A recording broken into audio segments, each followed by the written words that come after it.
everybody, this is Glenda with Fralins and Friends. Tonight I'm going to discuss breast cancer. This whole month has been breast cancer awareness, and I am going to discuss with you my experience with breast cancer.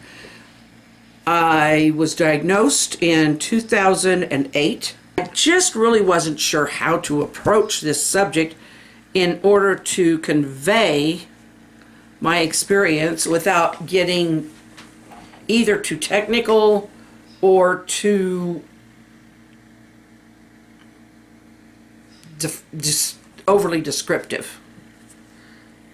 So do get your mammograms and do go ahead, and I do my checks every month. And well, actually I'm beyond the time when I have to worry about doing it at a specific time. I can just do mine whenever, so my checks whenever. So what I'm going to discuss with how we found it, how it was diagnosed, and how it was treated. And I'll be right back.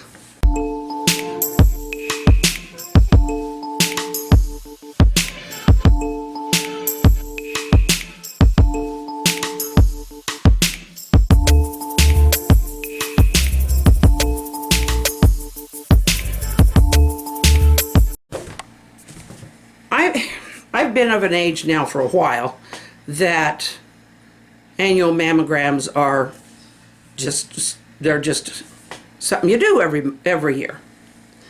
And I did my manual checks off and on. I can't say that I was religious about it at all, but in 2008 we discovered that I had a mass. However, it was not discovered by me. It was discovered on mammogram, and the reason is this: it was very small. We got it early. I'm going to show you here. I'm going to diagram. Okay, a bit of a back there. This is not going to be an exact picture. Okay, what it was somewhere here in a little duct was about a pea-size growth. It wasn't out where I would normally check to find it and where I would have felt it. It was small, and it was interior. So it was found on mammogram, and they weren't really sure it was even a mass. They weren't really sure what it was. They just knew it was about pea size. So they went ahead, and the radiologist who happened to be there that day and could actually do a biopsy, a guided biopsy with ultrasound, which he did as a precaution, thinking it wasn't going to show anything. So they did manage to he managed to get right in the middle of it, as small as it was. It surprised him even, and got a tiny little sample and sent it off to be checked at pathology. Well, it came back that it was cancer. We'd caught it that early, and who knows how long it might have taken to catch it, as deep as it was. So once it was diagnosed, I was scheduled for a partial mastectomy. Now what they did was they took the part of the breast where the mass was, as well as some of the lymph nodes under my arm here. They did a dye. They injected dye in order to find what they called the sentinel node.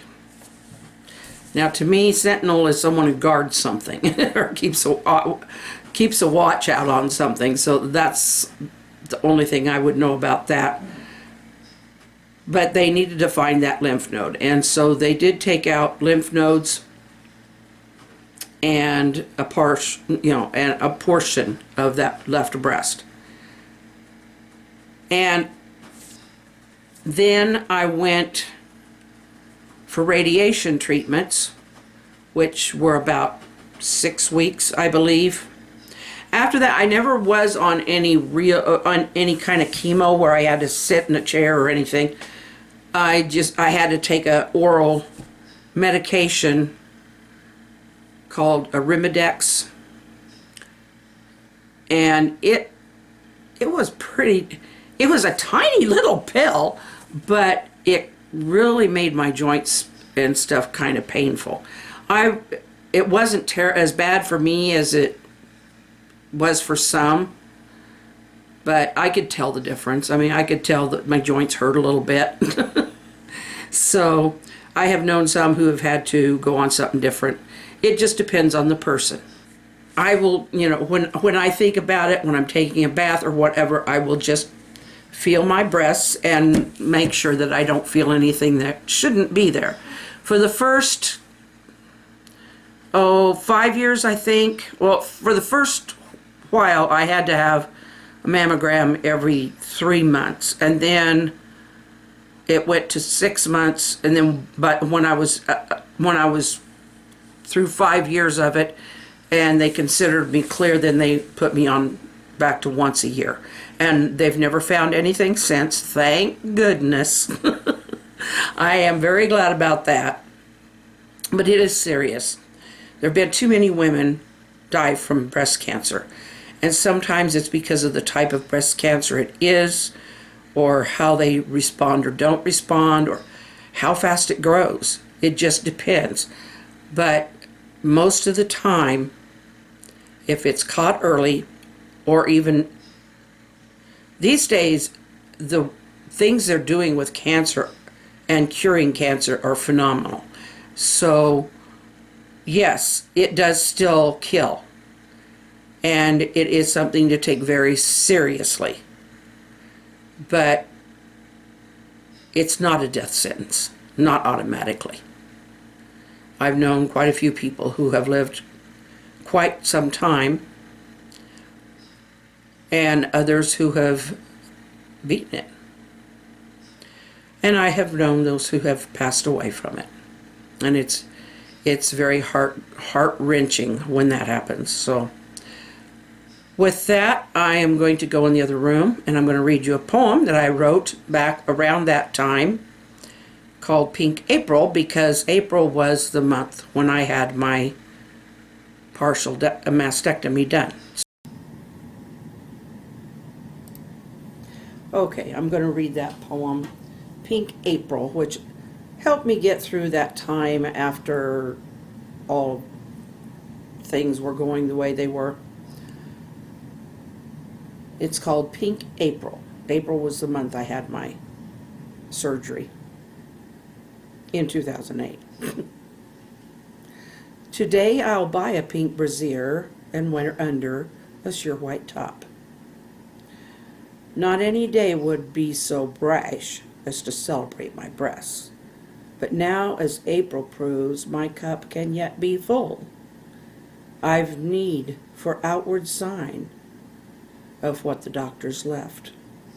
Today I'll buy pink ribbons to turn about in bows, and join them pinned as million others do to celebrate woman's gift.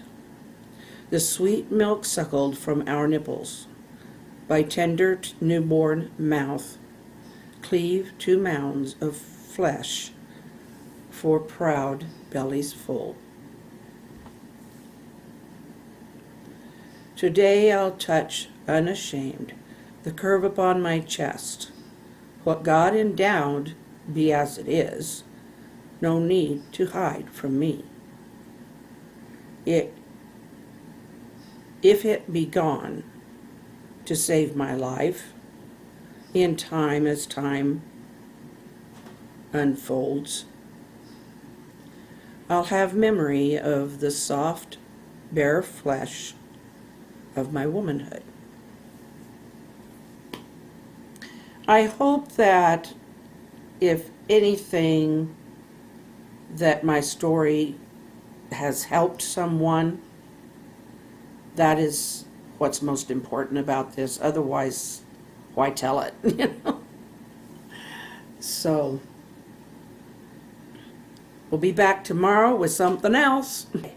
Subscribe, click that notification bell, and give us a thumbs up. And then comment below and share us. I'll see you tomorrow.